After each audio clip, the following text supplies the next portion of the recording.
Šalom i dobrodošli na Vjerafta Izrael, jevrejska fraza koja znači voli Izrael. Nadam se da ćete ostati sa nama narednih 30 minuta dok naš profesor dr. Baruch deli ekspoziciono poučavanje iz Biblije. Dr. Baruch je profesor na Zera Avraham institutu baziran u Izraelu. Iako su svi kursevi poučavani na hebrejskom, u institutu dr. Baruch je srećan da na vašem jeziku podeli. Da nađete više o našem radu, posetite nas na naš website loveisrael.org, jedna reč, loveisrael.org. A sada, evo doktora Baruha sa današnjom lekcijom. Šta to unosiš u svoje srce? Naučili smo da čovek razmišlja srcem. Dakle, o čemu razmišljaš? I odgovor je obično o onome što vidiš i ono što čuješ. Biblija je vrlo jasna. Pavle nas upozorava u poslanici Filipljanima 4. poglavlje. On kaže, ono što je čestito, ono što je od Boga, ono što je njemu ugodno, na to treba da se usredsredimo. Trebalo bi da budemo ljudi koji učvršćuju svoje srce u Božjoj istini. Zašto je to toliko važno? Zato što kada neko poveruje u laž, možda ti je neko to rekao, bez obzira na to, možeš biti nedužna žrtva. Ipak i nedužna žrtva trpi posledice. I ono što vidimo u Božjoj reči jeste da je Bog dobar Bog, On je blagosloveni Bog, On uživa u tome da daje svom narodu. Ali ako ne živimo u veri, ako ne sledimo istinu, šta će se onda dogoditi? To će povrediti stanje našeg srca. I umjesto da primimo dobre stvari od Boga, mi ćemo ih odbaciti. I ne mogu da vam opišem koliko sam puta delio dobre stvari iz Božje reči, uglavnom poruku Evanđelja, i ljudi to razumeju i to im ima smisla, ali je ipak ne prihvataju. Zašto? Zašto je to tako? Zašto neko ne bi prihvatio dobru vest? Večeras ćemo odgovoriti na to pitanje. Uzmi svoju Bibliju i pogledaj sa mnom prvu knjigu Mojsijevu, 45. poglavlje. Knjiga Postanja, 45. poglavlje. Sećamo se da smo prošle nedelje dostigli vrhunac u našem proučavanju. Proučavanju o Josifu i njegovoj braći, a sada ćemo se usredsrediti na njihovog oca, na Jakova.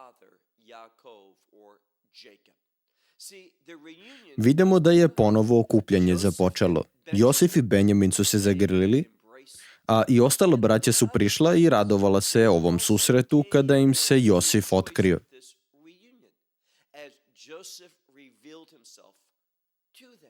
Sada setimo se šta je bilo naglašeno. Prvi put kada im se Josif otkrio, ja sam vaš brat Josif, braća su bila paralisana od straha. Nisu mogli da progovore. Ništa nisu rekli i tek drugi put. A razlog za to je višestruk. Jedan od njih je ono o čime sam započeo ovo proučavanje. A to je da oni nisu hodali u poslušnosti. Bili su neposlušni. Nisu živeli život koji je utemeljen u istini. A princip je sledeći. Kada ne živim u Božjoj istini, to me duhovno povređuje i zato neću biti sposoban da prepoznam niti da odgovorim na Božje blagoslove. Ono što želi da mi pruži, način na koji želi da vodi moj život, neću razumeti reči mudrosti, otkrivenja, znanja koje On želi da mi da. Neću prepoznati da to dolazi od njega. Dakle, verovati u laž i ne hodati u istini može imati pogubne posledice. Pogledajmo 16. stih. Videli smo da su se braća ponovo sjedinila, ali njihov otac Jakov je još uvek bio u zemlji Hananskoj. I dalje je verovao u tu laž koju su njegovi sinovi rekli, da je Josifa rastrgla neka divlja zver. Ali ovde u 16. stihu čitamo i setimo se kada su se ponovo sreli, Josif je jako zaplakao. I tekst nam govori da je Faraon to čuo, čulo je njegovo domaćinstvo i čitav Egipat. I sada ćemo vidjeti implikaciju u 16. stihu. To se pročulo na Faraonovom dvoru.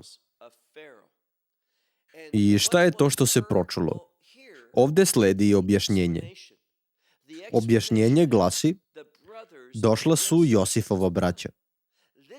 To je ono što se pročulo. To je ono što je uzrok ovog zvuka.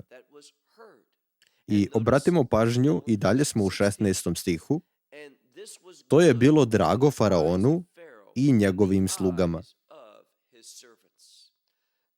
Sada, činjenica da su Josif i njegova porodica, njegova braća pre svega, da su sada u Egiptu sa njim, Faraonu se to činilo kao dobra stvar. I razlog zašto je on to smatrao da je to dobra stvar, zato što je Josif bio veliki blagoslov. Josif je spasio Egipat. On je osnaživao Faraona i njegovu upravu. I sada podrazumeva se, ako ima još takvih kao što je Josif, to može biti samo dobra stvar.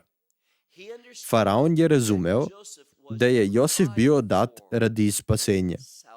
I u ovom slučaju radi fizičkog spasenja za Egipat. Egipat je imao korist od svega ovoga, iako je zapravo čitava situacija služila spasenju jevrejskog naroda, ali i evo biblijskog principa. Kada se dobre stvari dešavaju u Izraelu, one se prenose i na ceo svet. A kada se loše stvari dešavaju u Izraelu, iste te loše stvari negativno utiču i na ostatak sveta. Zato su i oni smatrali ovo dobrim. Pređimo na 17. stih. Zato je Faraon rekao Josifu: reci svojoj braći, ovako učinite. Drugim rečima, želi da Josif izda naredbu svojoj braći i ono što će on zapovediti svojoj braći jednostavno potvrđuje ono što smo već rekli. A to je da Faraon želi da ova porodica dođe i živi u njegovoj zemlji. Nije li to zanimljivo? Kada pogledamo istoriju, možemo vidjeti mnoge delove sveta, mnoge narode u Egiptu i na drugim mestima, gde su Jevreji bili proterivani. Bili su isterani. Bili su zlostavljeni. Ali ovde nalazimo izuzetak. A to je da ih Egipat želi da dođu. I pogledajmo šta se događa. Još jednom čitamo 17. stih. Zato je Faraon rekao Josifu: reci svojoj braći, ovo ćete učiniti. Natovarite svoje životinje i idite u Hanansku zemlju. Uzmite svog oca i svoje kuće i dođite kod mene i daću vam ono što je dobro u egipatskoj zemlji. Pa jedite ono što je najbolje u ovoj zemlji. Sada, ono što im Faraon govori je: ostavite sve i dođite da započnete novi život ovde. Kada im Faraon kaže dovedite svoje kuće, on misli na porodice. Ne misli toliko na imanja, stvari i posede. Kako to znamo? Nastavimo da čitamo i obratimo pažnju na ono što kaže u sledećoj rečenici. Pređimo na 19. stih.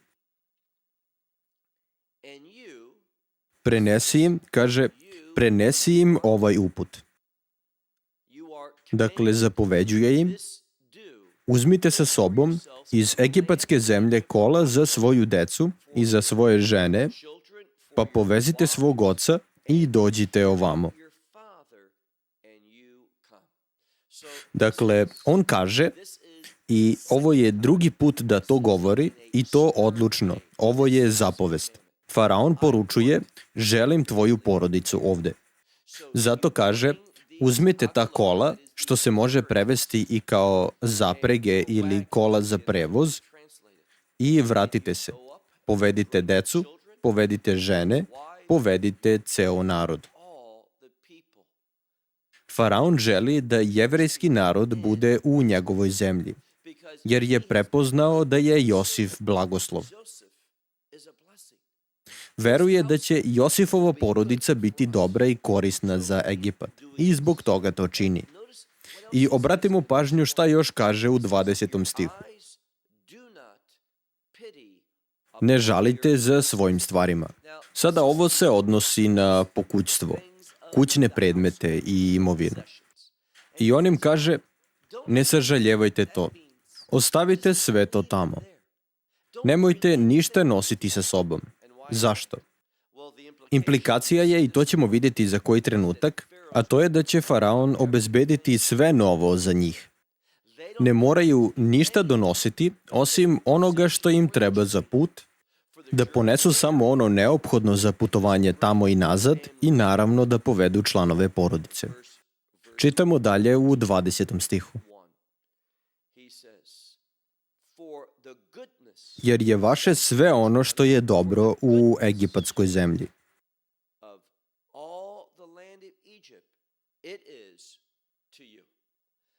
Dakle, sve ono što je dobro ili dobre stvari. Ponovo vidimo da Faraon ništa ne uskraćuje. Sve ono što on ima, spreman je da im obezbedi. Zato što razume poziv koji je na toj porodici. On je mudar čovek. I sada pogledajmo 21. stih. I Izraelovi sinovi učiniše tako. I primetite nešto. Nazvani su sinovi Izraelovi. Više se ne pominju kao braća. I ova promena izraza ukazuje nam da sada počinjemo da razumemo poziv Izraela. A taj poziv je da budu blagoslov, da imaju uticaj na narode. Ako ih Bog šalje u izgnanstvu, to je ono što treba da čine. I Izraelovi sinovi učiniše tako. I Josif im dade kola, kao što je Faraon zapovedio, i hrane za put. Pređimo na 22. stih.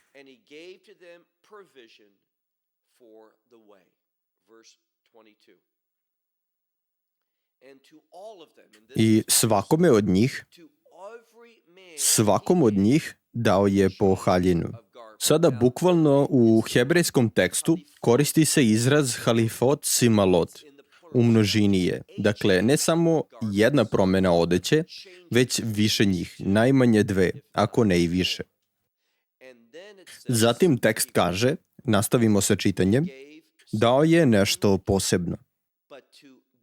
A Benjaminu je dao 300 srebrnika i 5 haljina.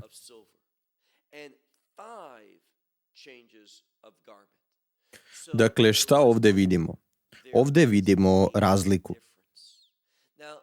Ovo ima svoju važnost, jer upravo ovaj dom Rahele, prima nešto više.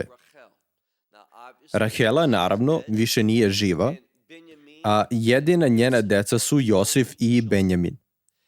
I on ih tretira na poseban način. Jer preko nje je Bog započeo ovu porodicu. Vidimo da ovde postoji određeni prioritet. I to prepoznajemo ovim 300 srebrnika i 5 promena odeća ili 5 haljina. Zatim pogledajmo još nešto u 23. stihu. I svom ocu je poslao, ili za svog oca je poslao. Šta je poslao? Piše da je svom ocu poslao 10 magaraca, natovaranih dobrim stvarima iz Egipta, i 10 magarica koje su nosile žito i čiste plodove zemlje. Takođe je poslao hleb i hranu za svog oca na putu.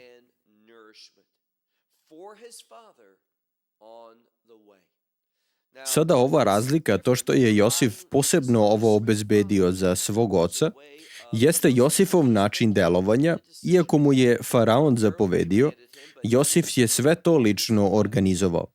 I razlog je bio da iskaže čast svom ocu. Zato što je njegov otac počestvovao njega time što je ulagao istinu u Josifov život i provodio vremena sa njim. I tu nalazimo jedan važan princip.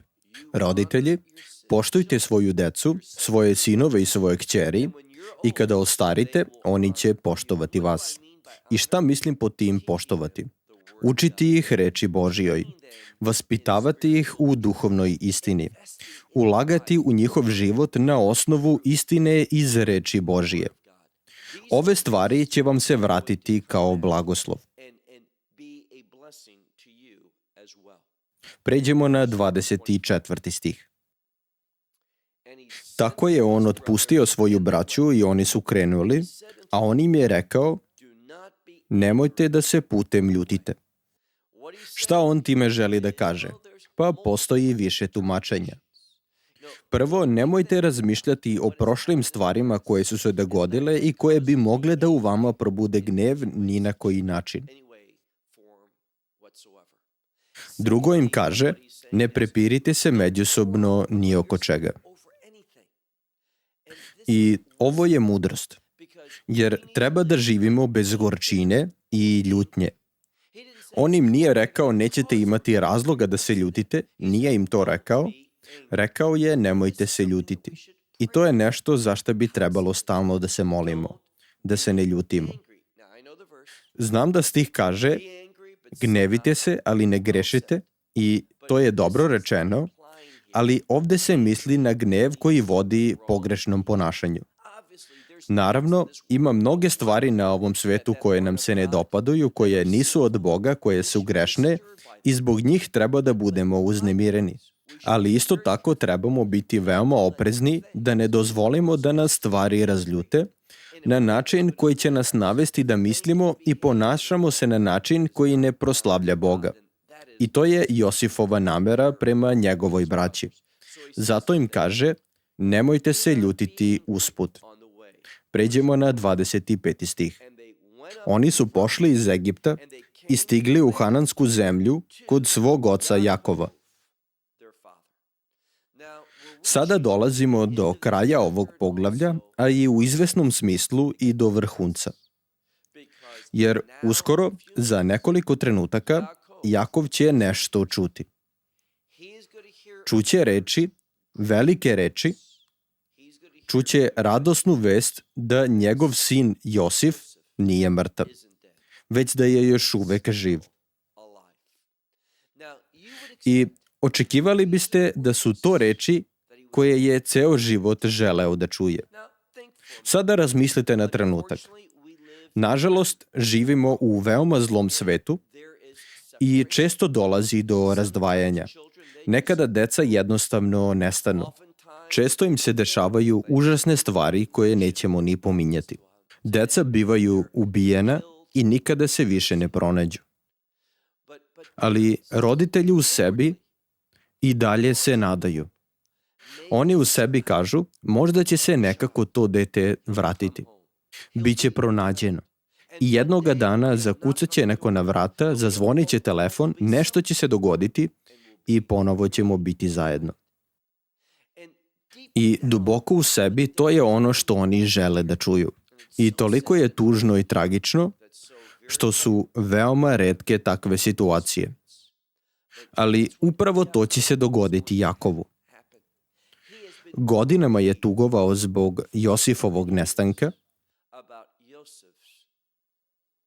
i jedino što je ikada pronađeno bilo je ona posebna haljina. I ta posebna haljina bila je ukaljana krvlju. I Jakov je tada zaključio da ga je rastrgla divlja zver i da je mrtav. Ali vidimo da to nije bila istina.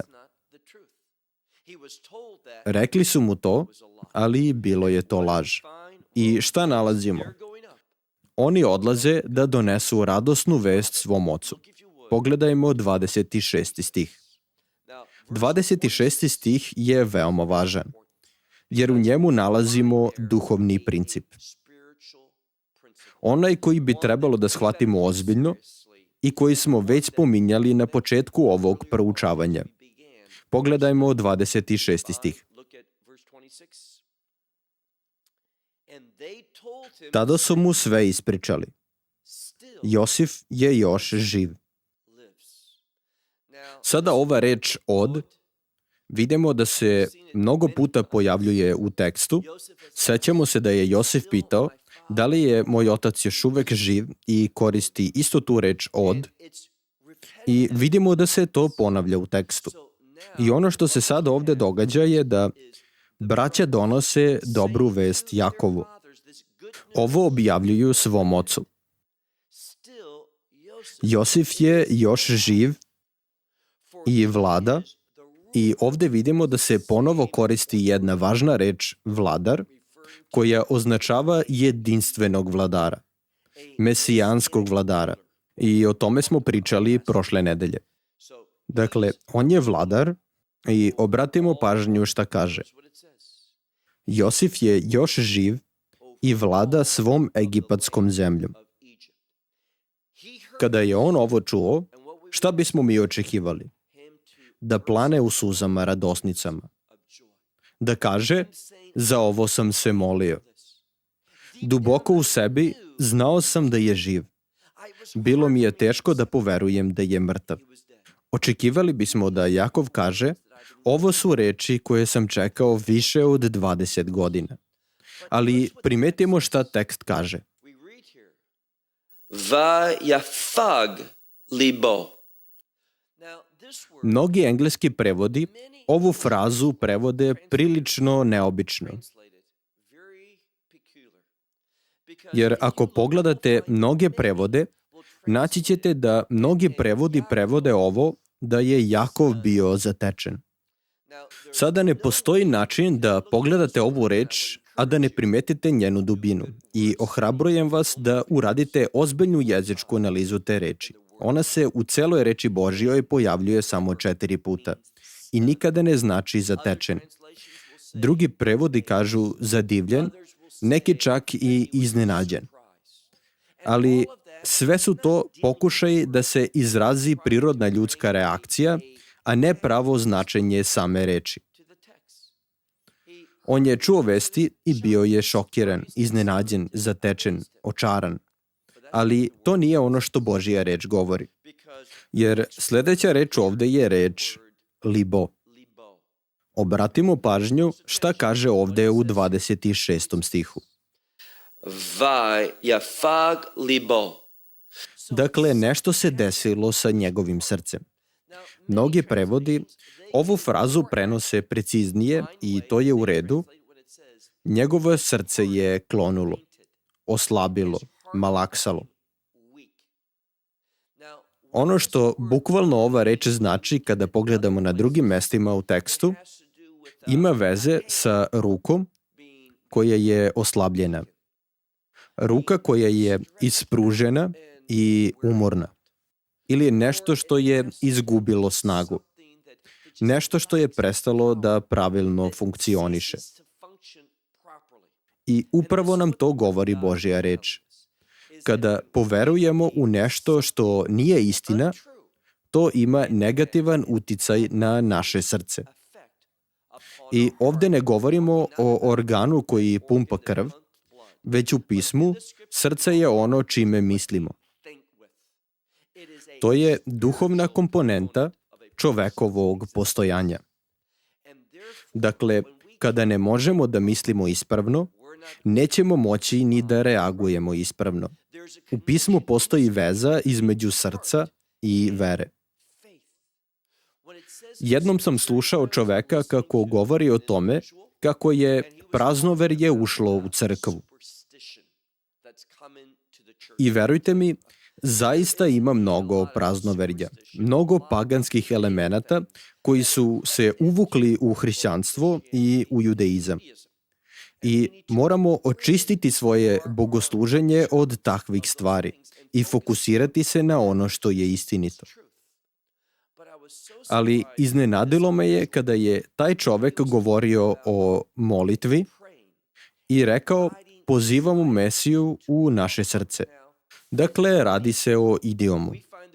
U pismu reč srce je od izuzetne važnosti. I ovaj čovek je rekao, znate, nigde u pismu ne piše da trebamo pozvati Mesiju u svoje srce. Ali šta je onda to zapravo? To je idiomatski izraz koji znači veruj u svom srcu. A srce je ono čime prema pismu mislimo. Dakle, misli, veruj, prihvati evanđelje. Svi to razumeju. Ali danas ljudi često žele da dodaju neki obrt, neku novinu, nešto drugačije da bi privukli pažnju, ali poslušajte, nema ništa loše u tome da se molite i prihvatite Mesiju, da ga učinite gospodom svog srca. Šta to znači? To znači povesti svaku misao u pokornost Mesiji. To je prava vera. To nije praznoverje. Molitva, pozivanje njega u svom životu, prihvatanje njega kao gospoda, to je ispravno. Ali ono što ovde vidimo u ovom tekstu jeste nešto sasvim drugačije. Jer kada je srce duhovno zdravo, kada je nahranjeno istinom, kada je odraslo kroz reč Božiju, kada je usmereno na ono što je vrlinsko, na ono što je dobro, pobožno i zdravo i pravedno, kada činiš te stvari, tada je srce spremno da odgovori na Božije otkrivenje. Ali ono što ovde vidimo jeste da je Jakov, zato što je poverovao laž, šta se događa? Obratimo pažnju šta kaže. Još jednom čitamo. Vayefag libo. Srce mu je otkazalo, postalo je slabo, klonulo je. Drugim rečima, nije više moglo da funkcioniše ispravno. I kako to znamo? Zato što kaže u tekstu, jer im nije verovao. Oni su govorili istinu. Da li je Josif bio živ? Bio je. Da li bi ovo bila velika vest za Jakova? Naravno da bi bila. I šta on radi? Zato što je ranije poverovao njihovoj laži, nije bio sposoban da poveruje u dobru vest. I ovo ima ozbiljne implikacije. Vidite, kada poverujemo u pogrešno učenje, to šteti našem srcu. I šta mislim pod tim? To nam otežava da ispravno odgovorimo na istinsko Božije otkrivenje. I mogao bih vam navesti bezbroj primjera, ljudi koji su se okrenuli, odbacili i nisu prihvatili istinsku teologiju, pravo otkrivenje, zdravu doktrinu iz pisma, jer su poverovali laži zato što je njihovo srce bilo ranjeno. I zato što im se to čini ispravnim u njihovom stanju tame, duhovne tame. Dakle, kada poverujemo lažno učenje, to će imati ozbiljan, štetan uticaj na nas duhovno. I to jasno vidimo kod Jakova. Njegovo srce je klonulo, prestalo je da bude ono što bi trebalo da bude, postalo je slabo, iznemoglo i pismo kaže, jer im nije verovao. Dakle, ova radosna vest on je odbacio. I ono što možemo da vidimo je da se to događa i danas. Ljudi čuju dobru vest, evanđelje, i oni ga odbacuju. Zašto? Zato što su fokusirani na neistinu. Poverovali su u stvari koje ne bi smeli. I kada im istina dođe, ne mogu da je prepoznaju, nisu u stanju da je prime. Tako i Jakov nije poverovao. Pređimo na 27. stih. Kada su mu ispričali sve što im je Josif rekao i kada je video kola, agalot, i kada je video kola koje je Josif poslao po njega, drugim rečima, kada je video dokaz i ovde je problem. Nije reagovao na ono što je čuo, nego na ono što je video. I to nam nešto govori. Na isti takav način, u širem smislu, Izrael, govorim o jevrejskom narodu, neće odgovoriti na dobre vesti o Mesiji, već će poverovati zbog onoga što će videti. I šta će to videti? Nebesa će se otvoriti, Mesija će se vratiti i, kako kaže Zaharija, gledat će u onoga koga su proboli i tada će odgovoriti. I to je upravo ono što ovde pismo nagoveštava. Čitamo pažljivo u 27. stihu.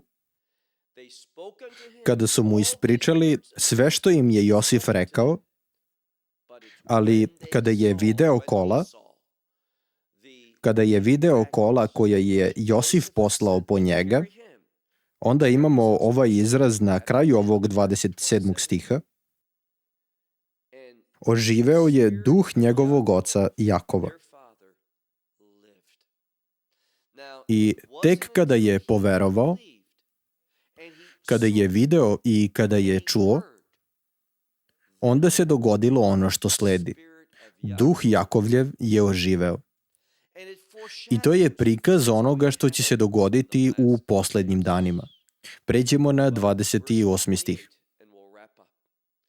I Izrael, obratimo pažnju na promenu. Do sada je bio Jakov, Jakov, Jakov, a sada imamo izraz Izrael. Novo ime, jer je postao novi čovek.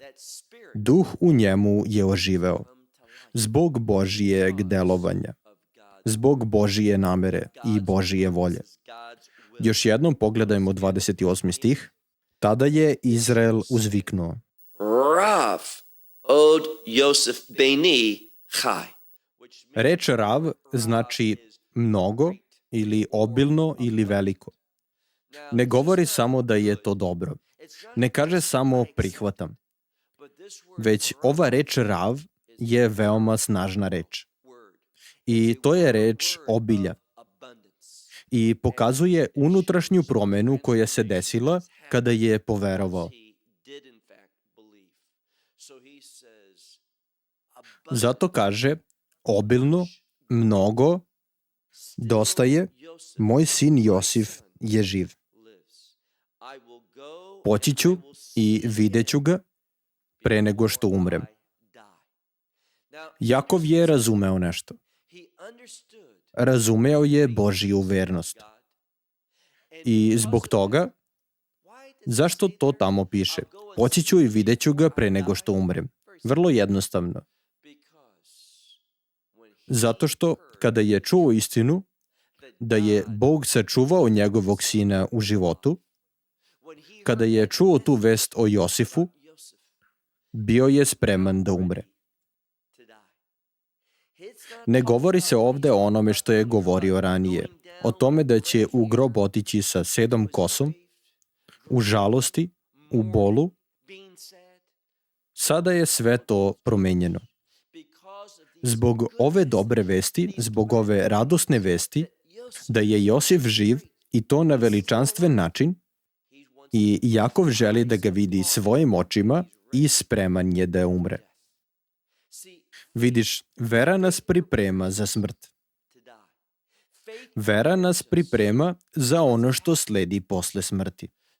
Kada pogledamo ovaj odlomak, vidimo toliko toga što se odnosi na evanđelje. Ali pre nego što završim, dozvoli mi da ti postavim isto pitanje.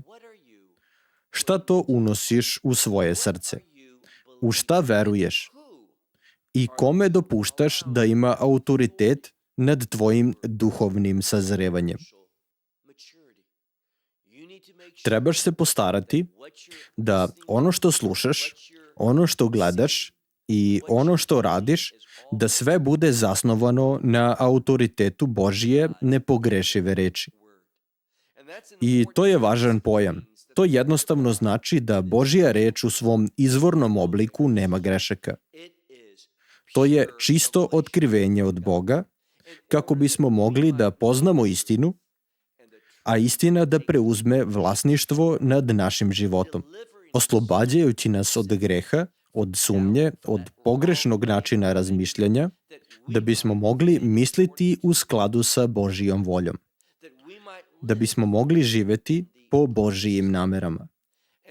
i da bismo mogli pokazivati Božiju slavu.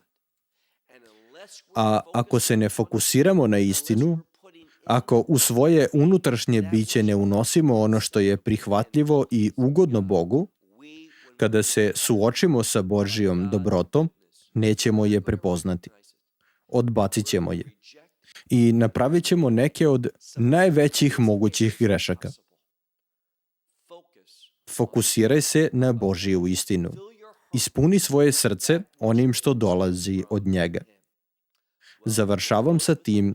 Do sledeće nedelje, šalom iz Izraela.